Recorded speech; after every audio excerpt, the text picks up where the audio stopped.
Estei sozinho no meu casamento.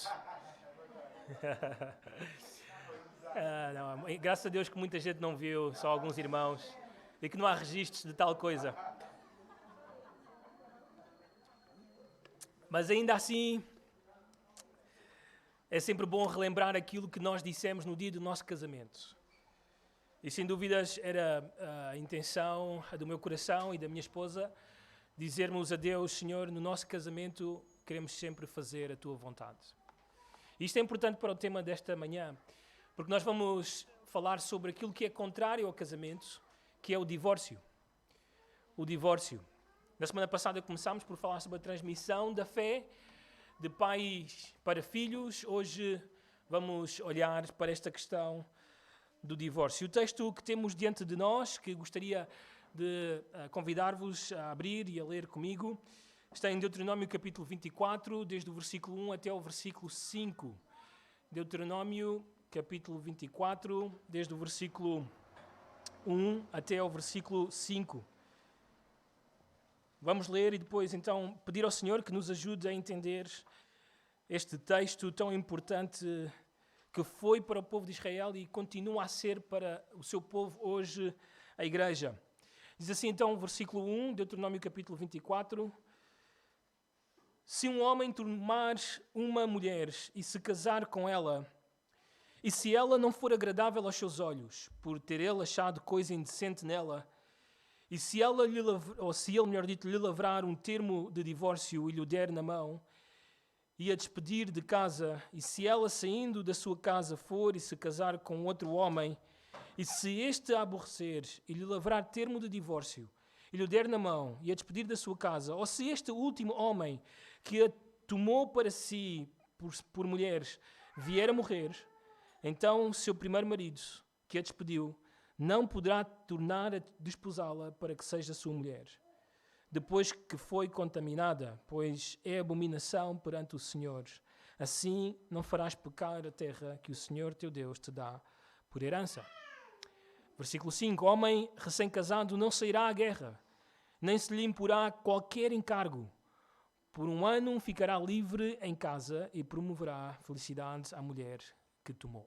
Até aqui a leitura da palavra de Deus. Vamos orar, pedir ao Senhor que nos ajude a entender a sua palavra. Senhor, estamos tão gratos de estar aqui como tua igreja, que tu, na tua graça, salvaste.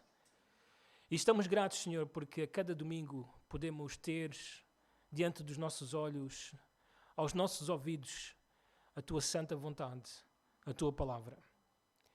E, Senhor, o nosso desejo é entender aquilo que tu tens dito, a tua vontade para os nossos casamentos, aquilo que tens dito sobre o divórcio. E, Senhor, o nosso desejo é, sem dúvidas, fazer a tua vontade. Que nesta manhã os casamentos possam sair fortalecidos. Que cada cônjuge possa entender a sua parte e fazer com que o seu casamento seja feliz. Assim nós oramos, no nome do Senhor Jesus. Amém. No dia 3 de novembro de 2021, cumpriu-se os 111 anos da lei do divórcio em Portugal. Este era o subtítulo de um artigo do Observador sobre a celebração desta data. Notem o que eles disseram.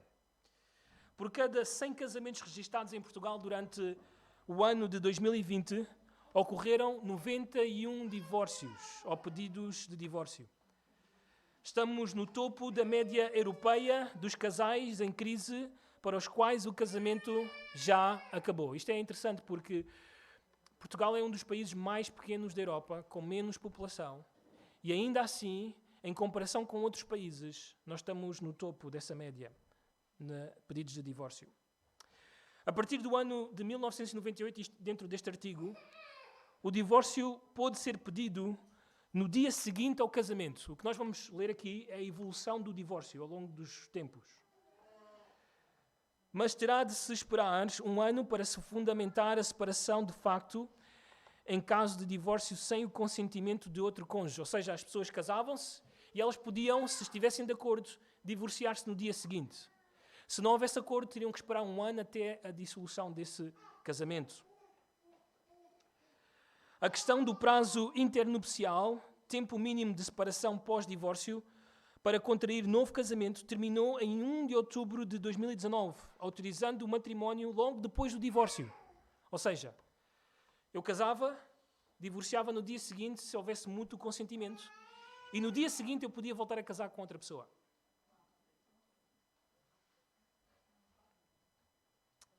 Até aquela data, as mulheres tinham de esperar 300 dias para voltar a casar e os homens 180 dias. De acordo com dados publicados por data da Fundação Francisco Manuel dos Santos, e vou repetir outra vez isto, por 100 casamentos registados em Portugal durante o ano de 2020, ocorreram 91 pedidos de divórcio. Face a 2019, representa um aumento de cerca de 30%. Estamos no topo da média europeia dos casais em crise, para os quais o casamento já não reúne condições de efetividade, muitos deles cansados de conviver 24 horas por dia, fechados em casa. Concluiu-se que não aguentaram a pressão da vida familiar permanente, a que foi ainda adicionada a atividade profissional em teletrabalho. Então, apesar dos dissabores e infelicidades da ruptura da vida familiar, o divórcio constitui a solução jurídica para a separação de duas pessoas que já não querem continuar uma vida em conjunto. Não se preocupem, só estou a ler o artigo, não sei o que estou a dizer. Já não se suportam, já não acreditam nas palavras proferidas e muito menos na reciprocidade dos sentimentos. Com as vidas desfeitas, outro caminho talvez não lhes reste mais do que olhar com alívio para a efemeridade dos 111 anos, ou o evento dos 111 anos da lei do divórcio. Quando li isto, fui procurar entre os pastores que conheço sobre a realidade das suas igrejas sobre este assunto. De 8 pastores, de 8 igrejas distintas, desde o ano 2020 até aos nossos dias, todos viveram 22 divórcios. Está bem, ao todo. Ou seja, 1 por ano. As razões foram, na sua maioria, adultério e, por espantoso, mais das mulheres do que dos homens. Abandono de um dos cônjuges. O álcool associado à violência doméstica. E, por fim, casamentos que resultaram de relacionamentos online e, por não ser aquilo que esperavam, terminou em divórcio. Então, esta realidade trágica de Portugal e, obviamente, também das igrejas evangélicas à nossa volta é dura, mas ela não é nova. O texto que nós acabamos de ler, vemos que Moisés vivia o mesmo dilema. Eu não sei se te lembras, mas Israel esteve por 400 anos no Egito. E estando no Egito, por tristeza, eles foram se esquecendo da lei de Deus, da vontade de Deus, daquilo que Deus colocou desde o início. E eles foram adotando a realidade egípcia às suas próprias vidas. De tal forma que eles passaram a viver aquilo que os egípcios viviam. Eles eram idólatras, eles eram imorais, eles eram de dura cerviz, lembram-se do termo usado para Israel, que é interessante, que era usado também para Faraó, que era duro de coração. E não somente isso, eles agora também divorciam-se por tudo e por nada. O divórcio era parte das suas vidas. Os egípcios tinham o costume de trocar as suas esposas com a maior das facilidades, e agora Israel está a fazer exatamente a mesma coisa. Bem, o texto que nós temos diante de nós, como já mencionei, é uma repetição da lei a uma nova geração. A velha geração, que foi incrédula, morreu no deserto. E agora é uma nova geração para entrar na terra prometida. E Moisés está a repetir a lei. E notem, está a repetir a lei sobre o divórcio. Isto significa que a geração que morreu era uma geração que se divorciava por tudo e por nada. E a nova geração está a seguir os mesmos passos, a divorciar-se por tudo e por nada. Isto deve levar-nos a pensar algo importante. Fiz uma pesquisa no site da psicologia.pt em Portugal.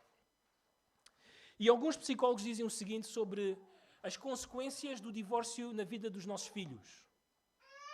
Segundo os psicólogos do nosso tempo, para os filhos, o segundo evento mais estressante depois da morte é o divórcio. Ouviram? Para os nossos filhos, o que tem mais impacto é a morte e logo a seguir o divórcio. Aliás, eles, através de vários inquéritos a filhos de divorciados, descobriram que a maioria dos filhos atribui à separação dos pais grande parte dos seus insucessos nos relacionamentos. A imagem negativa do casamento leva muitos a fazer péssimas escolhas de parceiros ou parceiras, ou a fugir de compromissos. Cerca de 40% não consegue casar-se quando atinge a idade adulta. Há um contingente enorme de homens e mulheres na faixa dos 30 anos que, traumatizados com a experiência dos pais, vivem simplesmente sozinhos. Agora, isto é o que dizem os psicólogos. Podemos ver um pouco disso à nossa volta. Esta podia ser, sem dúvida, a situação da geração que Moisés tem diante dos seus olhos, que vai entrar na Terra Prometida. E além disto, vimos na semana passada a importância da transmissão de fé. E deixem-me dizer-vos algo. Nada pode afetar mais a transmissão de fé aos nossos filhos do que o divórcio. Além disso, a Bíblia deixa clareza sobre este assunto, ou aquilo que Deus pensa sobre o divórcio, que deve ser claro para nós. Bem, em primeiro lugar, o divórcio é odioso para Deus. É odioso para Deus. Deus odeia o divórcio. Notem Malaquias 2,16, podem ver aqui na tela. Porque o Senhor, Deus de Israel, diz que odeia o repúdio ou o divórcio. E também aquele que cobre de violência as suas vestes. Reparaste neste texto?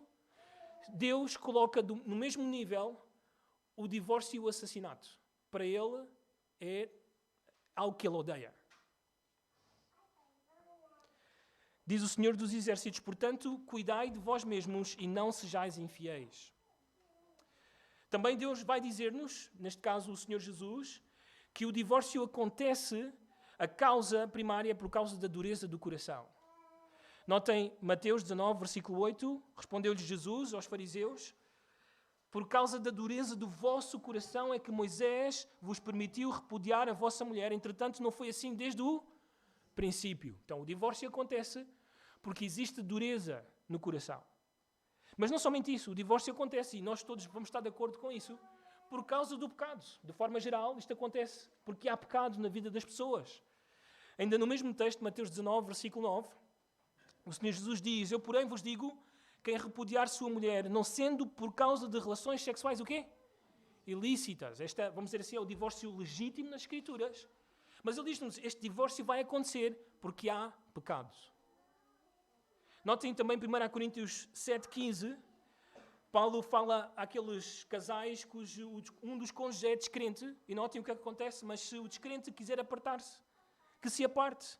Em tais casos não fica sujeito à servidão, nem o irmão, nem a irmã, Deus vos tem chamado à paz. Este é o segundo caso legítimo nas Escrituras para o divórcio, quando o descrente quer ir embora. E acontece este divórcio por causa do pecado do descrente, que quer abandonar a sua família, o seu casamento. Então, com todos estes textos, nós podíamos concluir agora que Deus é contra o divórcio, que Deus batalha contra o divórcio, que Deus odeia o divórcio. Deus está em guerra com aqueles que se querem divorciar, sem legitimidade, sem nenhuma razão. Então, a nossa proposta é essa: a batalha de Deus contra o divórcio. A batalha de Deus contra o divórcio. Bem, a primeira conclusão do texto, voltando a Deuteronômio capítulo 24, é que Deus batalha denunciando a dureza do coração. Deus batalha denunciando a dureza do coração. Notem o versículo 1, novamente, a primeira parte do versículo 1. Se um homem tomar uma mulher e se casar com ela, e se ela não for agradável aos seus olhos, por ele ter achado coisa indecente nela. Tá bem? Então aqui Moisés apresenta-nos um caso, uma situação hipotética. E já vamos falar um pouco sobre ela. Antes de o fazer, deixem-me dizer-vos algo que é importante. Deus, ao colocar esta lei aqui, Ele está a mostrar-nos quão importante para Ele é o casamento. De que Ele realmente está em batalha contra o divórcio. Isto deve ser evidente, óbvio para nós. Porquê? Porque Deus é o Criador do casamento. Quem criou o casamento foi Deus. Gênesis 2, 24 diz, por isso deixa o homem, pai e mãe, e se une à sua mulher, tornando-se os dois uma só carne. E antes que comece a dizer, Mário, eu já ouvi por aí que esse texto é um comentário de Moisés. Deixa-me dizer-te que quem disse isto foi o próprio Deus. O Senhor Jesus disse o seguinte em Mateus 19, versículo 4 e 5, mencionando este texto. Não tendes lido que o Criador desde o princípio os fez homem e quê? Mulher. Tema tão importante nos nossos dias. Deus fez homem e mulher e não outra coisa. Nada mais além disso, nada menos do que isso.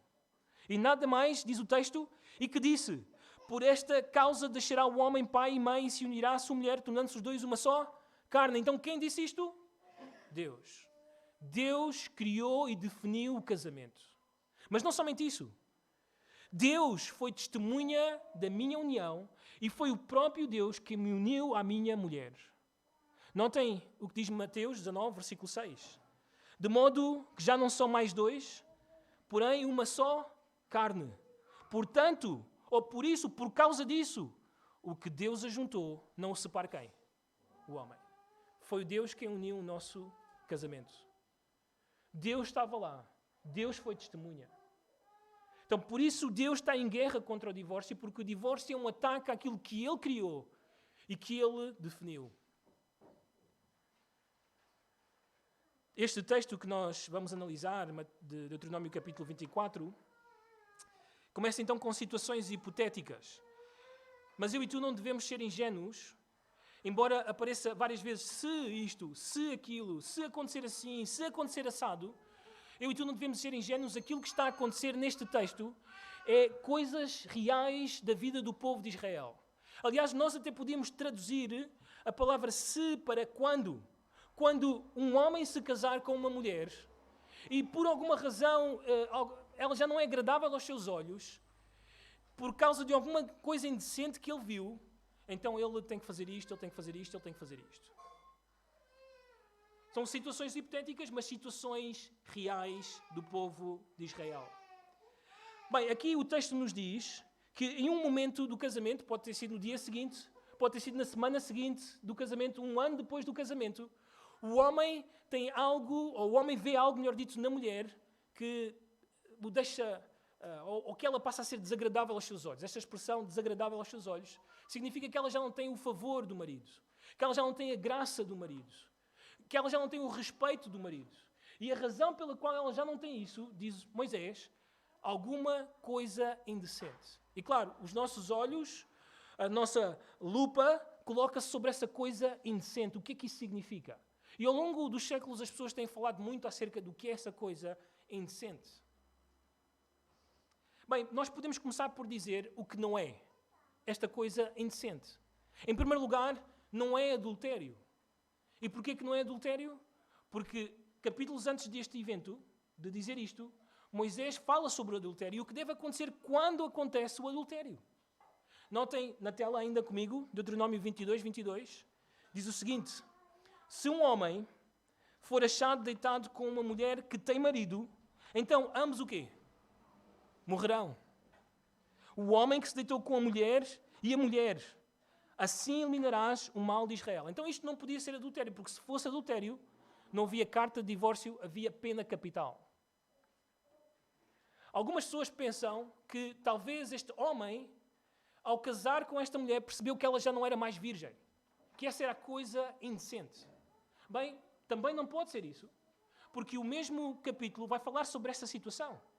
Capítulo 22, 13 a 14 e também 20 a 21 vai dizer o seguinte: se um homem casar com uma mulher e depois de coabitar com ela, a aborrecer e lhe atribuir atos vergonhosos e contra ela divulgar má fama, dizendo: casei com esta mulher e me cheguei a ela, porém não a achei virgem. Versículo 20 agora. Porém, se isto for verdade, que não se achou na moça a virgindade, então a levarão à porta da casa de seu pai e os homens da sua cidade a apedrejarão até que morra, pois fez loucura em Israel, prostituindo-se em casa de seu pai, assim eliminarás o mal no meio de ti. Então não podia ser ela ser encontrada já não mais virgem. Porquê? Porque isso levaria ela à morte, à pena capital. Então esta coisa indecente não pode ser adultério ou a perda da virgindade antes do casamento. Então o que será? Bem, nos tempos de Jesus, dois rabinos tentaram interpretar o que seria esta coisa indecente. Um deles era Shammai. E Shammai era um rabino bem restrito, conservador.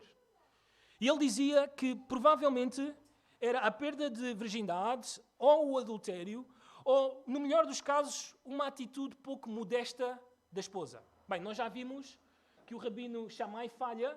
Porquê? Porque não podia ser adultério, não podia ser a perda da virgindade. E talvez podemos colocar em cima da mesa, talvez a atitude pouco modesta da sua esposa. Podia ser. Bem, outro rabino, Hillel, era um pouco mais liberal, mais aberto. Então ele dizia que esta coisa indecente era qualquer coisa vergonhosa para o marido, qualquer coisa que o incomodava, que o perturbava. Ela não cozinhava bem. Ela não arrumava bem a casa. Ela não cuidava bem dos filhos. Então isso era coisa indecente. E por isso ele se divorciava, ou tinha o direito de se divorciar da sua mulher. Bem, nos nossos dias as interpretações também seguem. As pessoas continuam a dizer o que é que isto será. Bem, Greggy, que tem um excelente comentário de Deuteronômio, ele diz que esta indecência é a incapacidade de ter filhos. Já não podia ter filhos, ou não podia mais ter filhos, ou nunca pôde ter filhos, então ele podia dar carta de divórcio a esta mulher. Agora, deixem-me dizer porque é que eu não estou de acordo com Greggy. Porque no mesmo capítulo de Deuteronômio 24, esta mulher divorcia-se deste homem e logo a seguir ela faz o quê? Ela casa-se novamente. E se ela não pudesse ter filhos, que homem casaria com esta mulher que não pode ter filhos, trazer descendência para ele? Não faria sentido. O nosso querido pastor David Merck acredita que esta indecência, que literalmente significa nudez ou exposição dos órgãos sexuais, é a causa para levar o marido a pedir o divórcio. Talvez um caso seria o de Batseba, lembram-se? Batseba a tomar banho e ela se expôs e foi vista pelo rei Davi, que a cobiçou e acabaram em cair em adultério. Ele diz que essa exposição era o suficiente para Urias pedir o divórcio de Batseba. Podia ser o caso, ainda que não estou de acordo com o nosso querido pastor David Merck. Talvez um exemplo também seja a exposição imodesta, a conduta indigna da mulher. Thompson diz isto.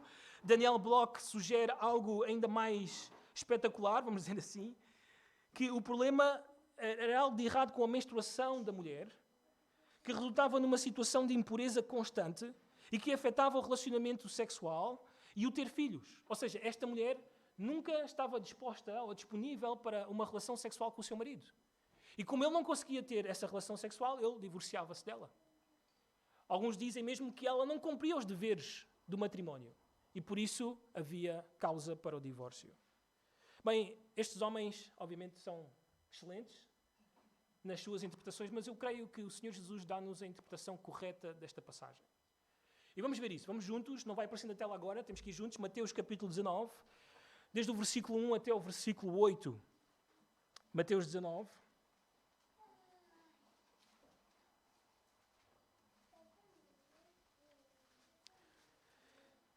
Em vez de ser no versículo 1, vamos ler a partir do versículo 3, onde começa esta controvérsia. Também Mateus 19, versículo 3. Vieram a ele alguns fariseus e o experimentavam perguntando: é lícito ao marido repudiar a sua mulher por qualquer motivo? Então respondeu ele: não tendes lido que o Criador desde o princípio os fez homem e mulher e que disse: por esta causa deixará o homem pai e mãe e se unirá à sua mulher, tornando-se os dois uma só carne? De modo que já não são mais dois, porém uma só carne. Portanto, o que Deus ajuntou não separa o homem. Isto é o fundamento para o casamento. Isto é o que significa o casamento. É o que a igreja sempre deve proclamar sobre o casamento. Mas notem o que é que os judeus fizeram logo a seguir. Versículo 7. Replicaram-lhe: porque mandou então Moisés dar carta de divórcio e repudiar? Sabem qual é a passagem que eles estão a usar? Deuteronômio, capítulo 24. Onde o marido podia divorciar-se da sua mulher. Então Jesus respondeu-lhes, versículo 8, por causa da dureza do coração é que Moisés vos permitiu repudiar vossa mulher. Entretanto, não foi assim desde o princípio. Quando eu e tu esperávamos que Jesus interpretasse a indecência de Deuteronômio capítulo 24, o que Jesus nos diz é que o que estava a acontecer ali e o que continua a acontecer nos seus dias e nos nossos dias é que as pessoas se divorciam por causa da dureza do... Em outras palavras, a indecência, desculpem o termo, era uma tanga. Era balelas. Não era nada legítimo. Não era nada real para ir para o divórcio. A razão pela qual eles seguiam e queriam o divórcio é porque eram teimosos nos seus corações, eram duros nos seus corações e arranjavam qualquer desculpa para se divorciar das suas mulheres. Então Moisés coloca, vamos dizer, esta lei, esta regra para, de alguma forma, conter aquilo que está a acontecer. Porque qualquer coisa era razão para o divórcio. E Jesus diz, não. Essa indecência, na verdade, é a dureza do coração do homem, que não quer parar, que não quer seguir com o seu casamento e quer continuar o divórcio. Por causa da dureza dos vossos corações, Moisés permitiu que se afastassem as vossas mulheres. O Senhor nunca deu esta lei para encorajar e permitir o divórcio. Se o povo com os seus corações teimosos insistisse em quebrar os votos matrimoniais, o Código de Direito Civil de Israel tinha de incluir a legislação necessária para os ter em consideração. Então nós percebemos que a coisa indecente era só uma desculpa do marido para conseguir o divórcio. Porque essa esposa que ele afastava de si, melhor dito, vemos que é uma coisa falsa da parte do marido, porque esta mulher logo a seguir podia ir e casar com outro homem. E notem que no texto também diz que uma vez que este segundo marido se divorciava dela ou ele morria, o primeiro marido voltava e queria que ela voltasse para o primeiro casamento. Então notem que realmente não era algo legítimo, algo real. Era só a dureza do coração do homem. Além disso, o texto deixa até entender que o primeiro marido a queria de volta, como nós já vimos. Não se tratava de nenhum problema de ter filhos, não se tratava de nenhum problema físico ou uma verdadeira indecência, senão ela não conseguia voltar a casar, nem voltaria ao seu primeiro marido. Então o que Jesus nos diz é que os homens se divorciam porque são duros de coração. Então eu e tu paramos e pensamos juntos o que é a dureza do coração. Bem, nós podemos definir a dureza do coração como a rejeição interna e persistente de ouvir e obedecer à palavra de Deus. Há uma rejeição interna, persistente, de ouvir e obedecer a Deus. E além disso, esta mesma expressão é usada muitas vezes na Bíblia para dizer, ou para falar da pessoa que é indiferente ou que não é compreensiva com as outras pessoas. Então nós podíamos definir assim de uma forma mais simples. A dureza de coração é a pessoa que não ama a Deus e não ama o próximo. Em outras palavras, a pessoa dura de coração é descrente. Só um descrente prossegue um divórcio sem legitimidade. Sem nenhuma razão. No dia 21 de abril deste ano, o site de notícias da Sapo lançou um artigo da jornalista Jéssica Santos, que ela retirou do site Marriage, sobre as 13 razões pelas quais as pessoas se divorciam. Isto nos nossos dias. Primeira, falhas na comunicação. Segunda, distância. Talvez o marido vai para fora, passa um tempo fora e causa uma distância, o relacionamento já não é o igual. Terceiro, falta de conexão emocional. Ausência de companheirismo. Problemas financeiros. Até aqui, eu e tu só vemos razões ilegítimas para o divórcio. Sexta, infidelidade, razão bíblica. Sétima, ciúmes em excesso. Oitava, foram muito precipitados, ou seja, casaram e depois perceberam que a coisa não era bem assim e divórcio. Estão sempre a discutir, incapacidade de perdoar, não querem as mesmas coisas, falta de empatia e falta de aceitação. Destas 13, só uma é razão bíblica. As outras não são razão para o divórcio. No entanto, são as maiores causas do divórcio nos nossos dias. Bem, estes são problemas reais, não há dúvidas. Problemas que precisam de ser resolvidos no casamento. Mas só um é que é legítimo para o divórcio. Tudo o resto só acontece por causa da dureza do coração. Então, por um momento, por favor, considera a tua situação. Tens falado de divórcio no teu casamento? Por alguma razão, numa discussão, disseste melhor é cada um ir à sua vida, cada um ir para a sua casa, fazer... Se fizeste isso, se saiu da tua boca tal coisa, ou se persististe nisso, então deixa-me dizer-te, tu és um duro ou uma dura de coração. Não há outra razão bíblica para isto, a não ser a dureza do teu coração. E talvez tens que considerar a situação da tua alma. Porque se és duro do coração e procuras de uma forma consistente divorciar-te da tua esposa ou do teu esposo, então tu precisas de ir a Cristo. Arrepender-te. Porque só um descrente vive dessa forma. Então, em primeiro lugar, Deus batalha contra o divórcio, evidenciando a dureza do coração. Porquê é que eles se divorciavam? Não era porque havia legitimidade, era porque eram duros de coração. Em segundo lugar, Deus batalha dificultando o divórcio. Deus batalha dificultando o divórcio. O versículo 1 ainda diz o seguinte, a parte final do versículo, vamos voltar até Deuteronômio capítulo 24.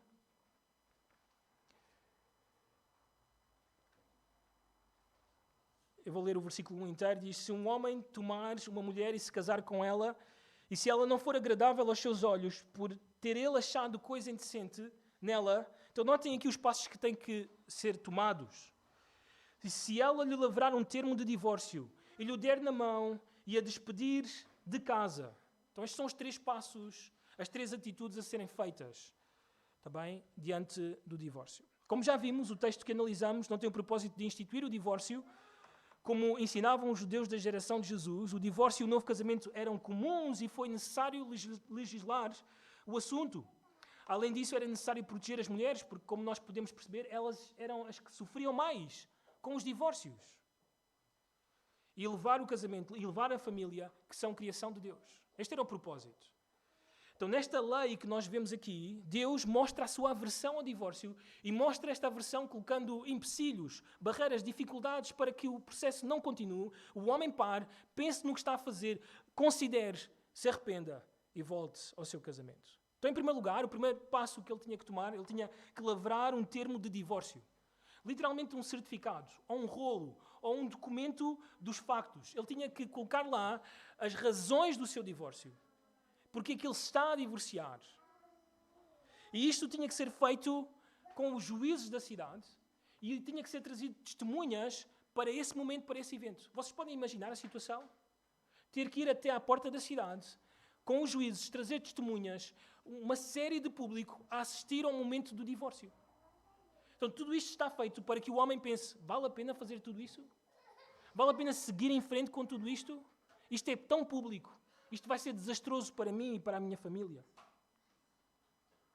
Além disso, isto é uma das partes mais interessantes. Quando acontecia este divórcio, o homem tinha que devolver o dote. Era muito normal naquele tempo, quando a esposa saía da casa do seu pai, ela saía com um dote para o casamento. E normalmente, por regra geral, o dote era 50 peças de prata.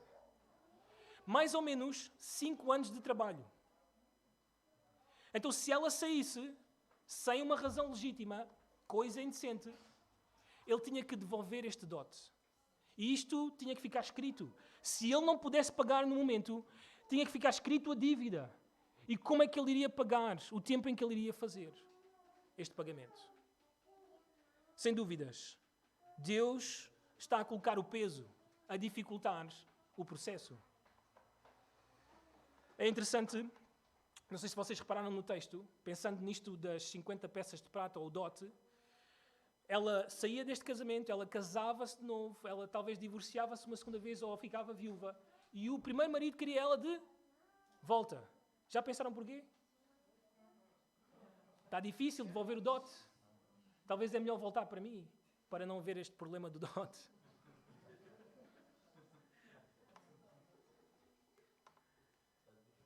Tudo isto era feito para desmoralizar, dificultar o divórcio. O objetivo era fazer o homem pensar 2 vezes antes de seguir em frente. Sem dúvidas, os juízes e as testemunhas tentariam dissuadir este homem. Dizer, não faças isso. Isto vai ser mau para ti. Isto não vai ser o melhor para a tua família. Pensa 2 vezes. Mas por causa da dureza do coração, ele seguia em frente. E ao seguir em frente, então, depois de escrever esta carta de divórcio, ele tinha que entregar nas mãos desta mulher. Este era o segundo passo. O que daria a ela, pública e formalmente, com testemunhas, o estar livre novamente disponível para um novo casamento. Isto é interessante. Eu tenho assistido isto várias vezes. Os homens querem que as suas esposas vão. Mas eles não suportam quando as suas esposas agarram outro. Aliás, em Portugal, a maior parte dos casos de assassinato que nós temos visto é por causa disto. Há um divórcio, esta mulher casa-se com outro homem ou junta-se com outro homem e o seu ex-marido vai atrás dela e mata. Ele não suporta que ela tenha outro. Ele pode ter, mas ela não pode ter ninguém. E Moisés coloca isto aqui para mostrar a este homem o que vai acontecer se ele deixa esta mulher ir. Ela vai casar com outro. E tu não podes voltar mais a tê-la para ti. Mas não somente isso.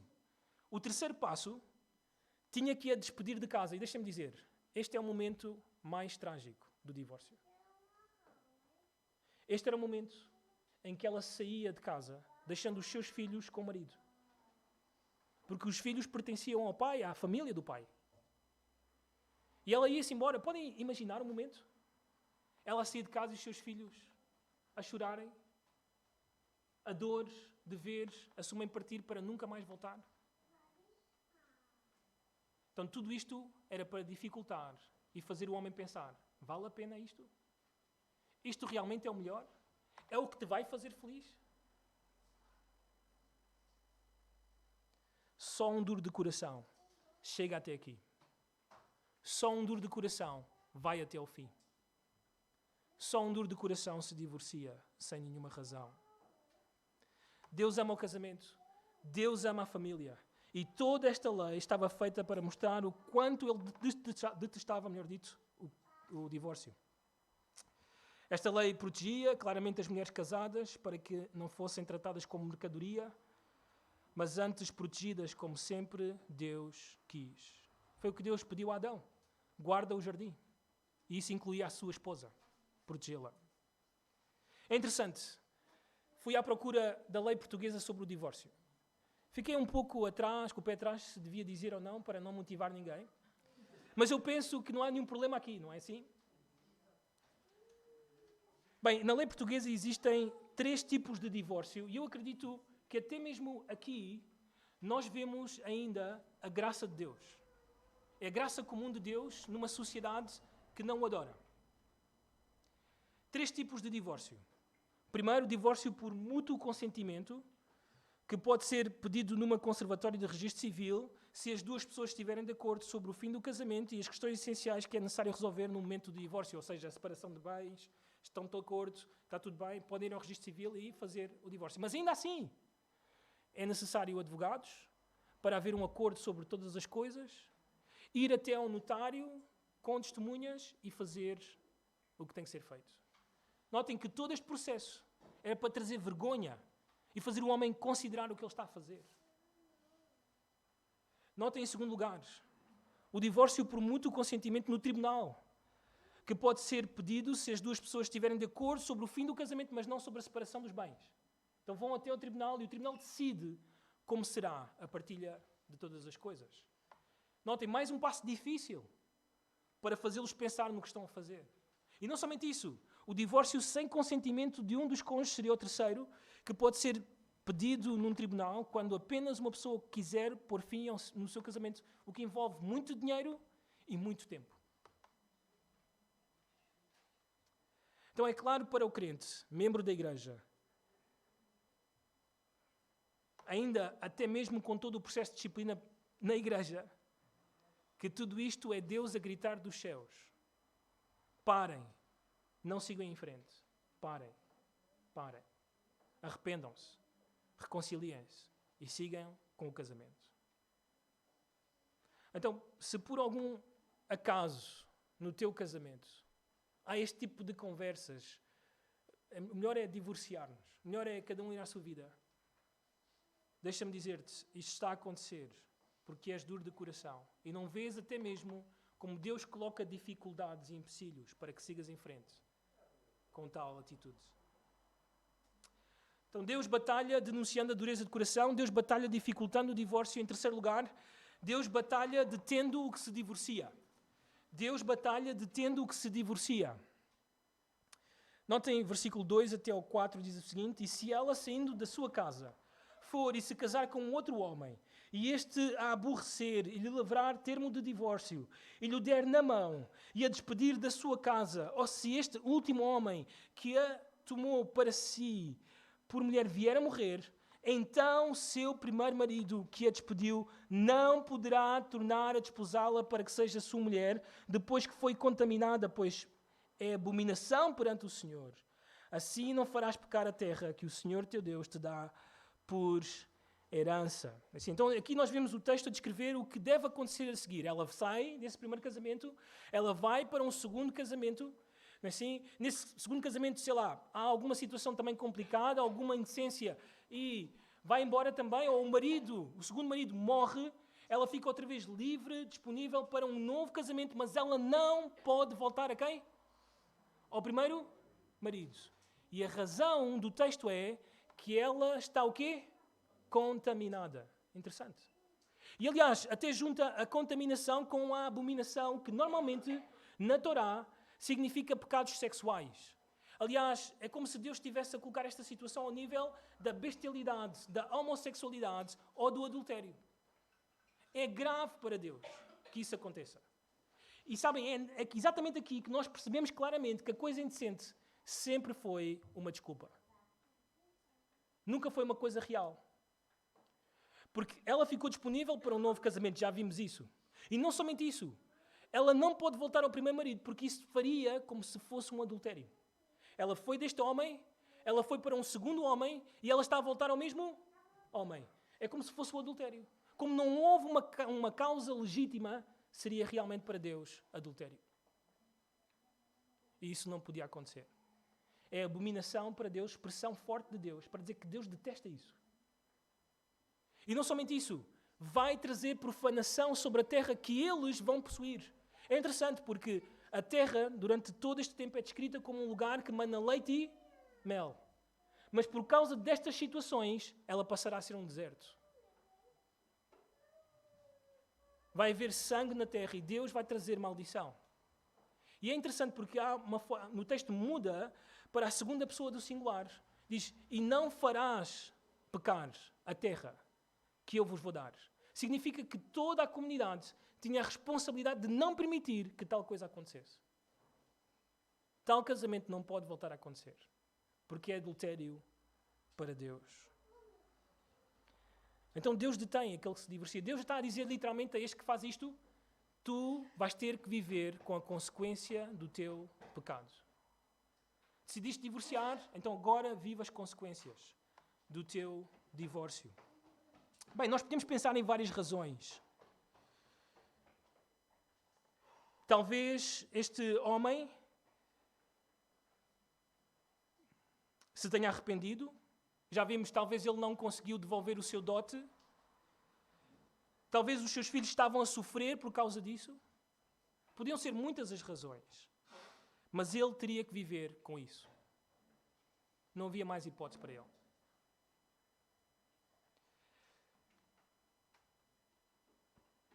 O que se divorcia tem que viver com as consequências do seu ato.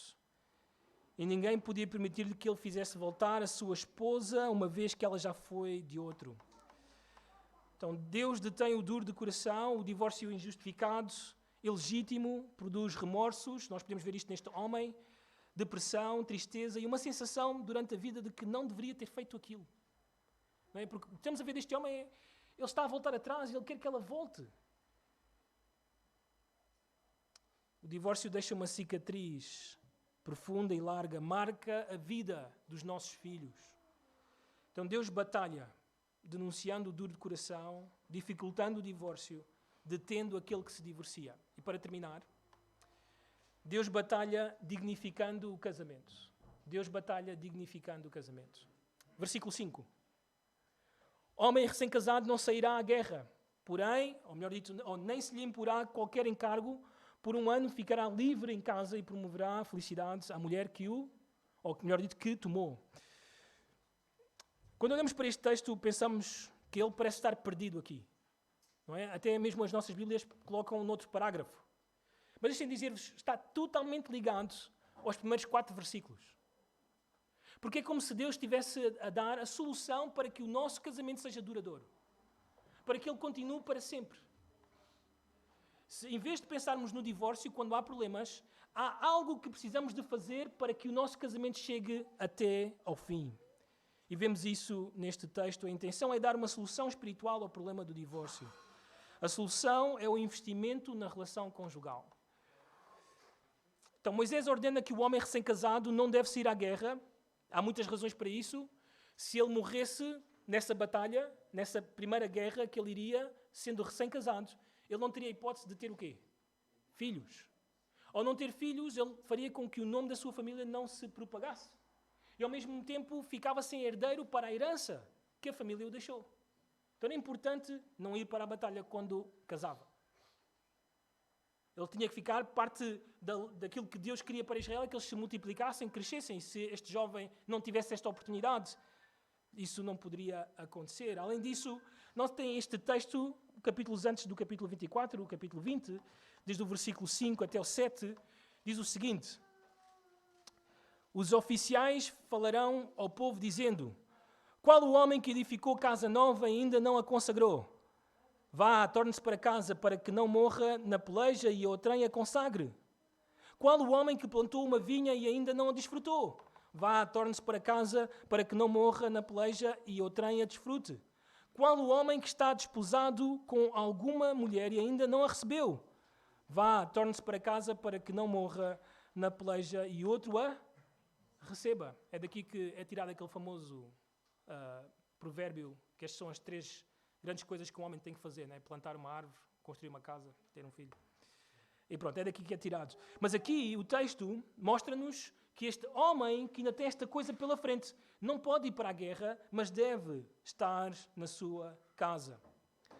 Mas não somente isso, não somente ele não ia para a batalha sendo recém-casado, também ele não podia ou não deveria ter encargos, responsabilidades comunitárias. Não devia fazer isso, porquê? Porque isso iria afastar do novo lar, iria desfocá-lo da atenção da esposa, naquele primeiro ano que é tão fundamental para o nosso casamento. Eu penso, nós todos casados, o primeiro ano é sempre aquele ano difícil. Bem, sim, abrimos a mala e pela graça do Senhor chegamos onde chegamos. Não é? É sempre um ano fundamental para o casamento.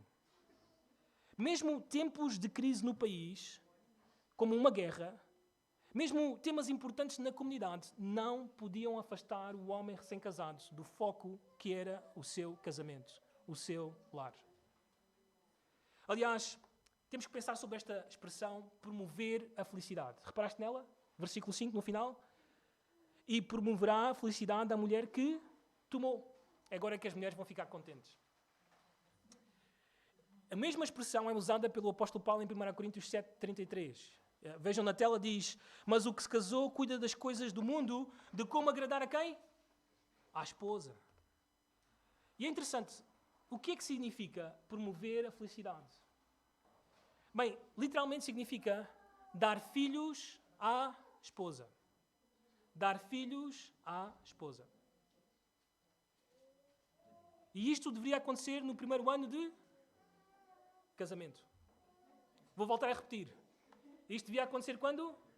No primeiro ano de... Já repararam como este texto está a confrontar-nos?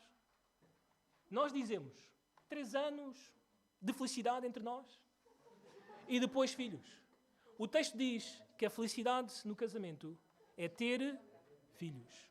E no primeiro ano de casamento.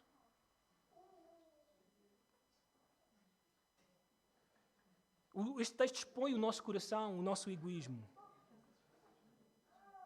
Não somente promover a felicidade era ter filhos, esta lei também ensinava que o homem tinha que ajudar a sua esposa a adaptar-se à nova família. Assim? É interessante porque ela saía da casa dos seus pais e ela sempre viveu naquele ambiente. Ok? Alguém não está a gostar disto. E ela saía da casa dos seus pais, daquele ambiente em que sempre viveu, e ela ia agora para a família do seu esposo. Ia estar com ele para sempre e com a sua família. Ela precisava de uma adaptação. Não é? Eu lembro-me, esta a minha mãe vai ver pela internet, eu lembro-me quando... Alguma coisa está a acontecer para eu não dizer isto. Quando éramos ainda só os dois, a minha mãe foi lá à casa, ainda vivíamos ali no Laranjeiro, e ela entrou pela casa e começou a ver todos os quartos. Ia ver as casas de banho e a cozinha, e via lance com aveia, enxada. Não estava fácil a coisa. Não é? E eu tive que ajudar, tive que intervir para que o relacionamento fosse bom, para que a minha esposa conseguisse estar com a sogra, assim, e as coisas funcionassem. Era parte da minha responsabilidade. Assim. E é isto que o marido tinha que fazer durante um ano. Esta era a sua responsabilidade, o seu foco. E ele sabia que isto era importante. Notem, isto era importante para toda a comunidade de Israel. Para que tudo estivesse bem. Para que houvesse filhos, para que houvesse um bom ambiente familiar e, principalmente, para que não houvesse divórcio. Esse primeiro ano era fundamental para um casamento duradouro. O que o homem tem que fazer é investir no seu casamento. Tem que passar tempo na sua casa. Tem que estar com a sua esposa. Ter um bom relacionamento com ela. Ser amigo dela. E Deus vai usar isso para estender o casamento até onde Ele diz que deve ir, que é a morte. Então, a solução para que pares de falar sobre o divórcio na tua casa é que promovas a felicidade da tua esposa. E é interessante, não sei se reparaste, homem, mas esta é a responsabilidade que Deus te dá a ti. Deus não dá isto à mulher, é a ti. Não há dúvidas. As mulheres também são responsáveis no casamento, elas têm um papel a cumprir, mas, homens, nós estamos a falar deste texto agora. E neste texto agora está a dizer que tu és o responsável de promover a felicidade no teu lar. Deus colocou isso nas tuas mãos. E tu podes fazê-lo. Deus te capacitou para isso.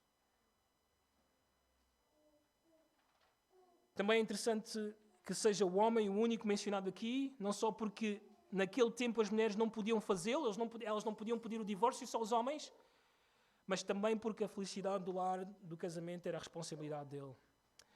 Homens, se o nosso casamento não está bem, a culpa é nossa.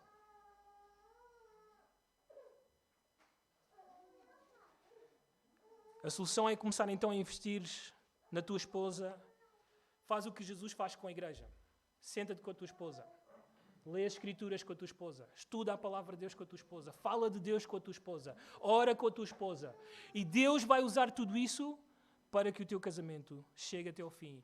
E principalmente para que o teu casamento mostre o amor entre Cristo e a igreja. Vamos orar por nós? Vamos pedir a Deus que nos ajude nisto? Vamos lá.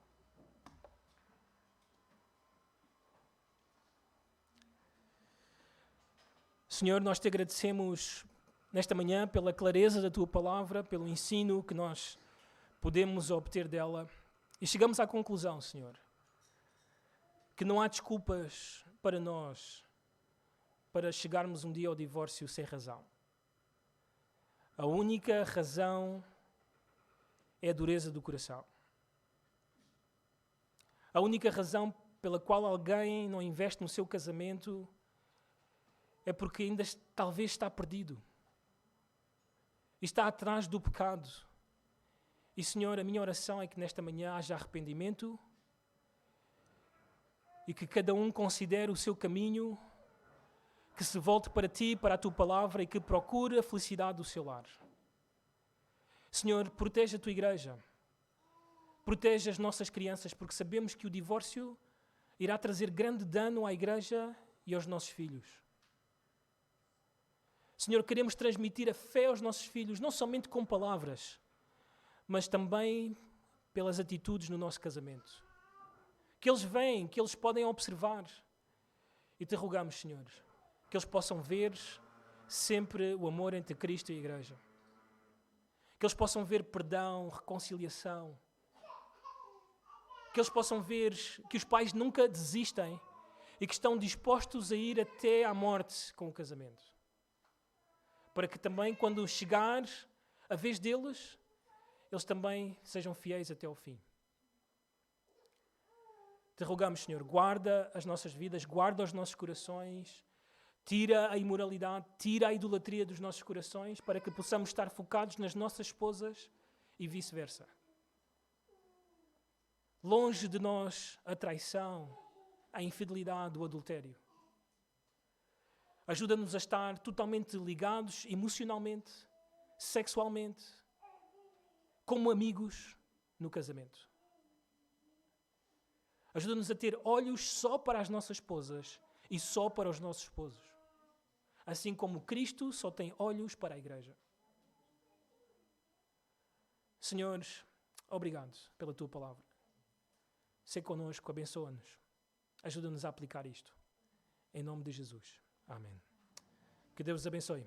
Bom início de semana para todos.